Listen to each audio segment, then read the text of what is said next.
Tēnā koutou e te whānau, nau mai haere mai, nau mai hoki mai ki te wahanga tuarua o tēnei kaupapa.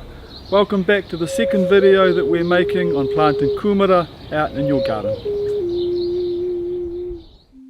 You might recall just over a month ago we made the first video teaching us how to grow our kumara slips or our tipu using a kumara and a glass of water.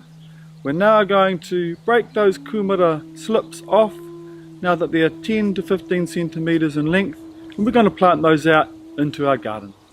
The season of mahuru or spring is the correct time for us to plant our kumara. Around the end of October, hoi anō he mahanga kōrero tuku iho. There are numerous traditions from around Aotearoa and Atawhai Pūoro talking of the correct time to plant our kumara. It may be a great idea to have a kōrero with some of your kaumātua, your kuia, or your local growers in your community so that they can give you some really good tips and advice on the best time to plant within your roko. Kia tūpato, if you're using soil or planting mix that you've brought in, it's a really great idea to ensure that you wear a face mask, that you wear a good set of gloves, and that you remember to wash your hands thoroughly after being out in your garden. Our soils unfortunately do carry some bugs and some organisms that might make us a little bit mawīwi, a little bit unwell. It's always a good idea to ensure that we keep ourselves safe and our tamariki safe.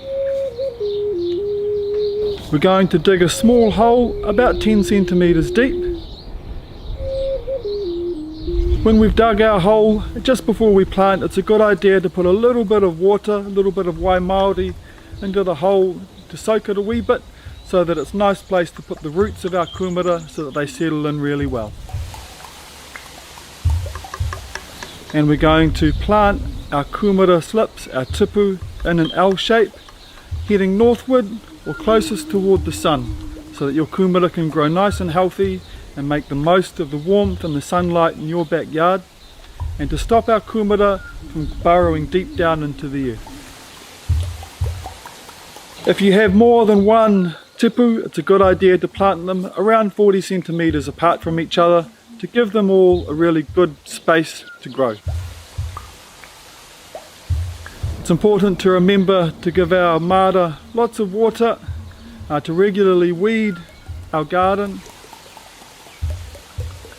Once our kumara are growing nice and strong, it's important to lift the rau or the leaves regularly, just to ensure that the leaves don't start to root into the ground.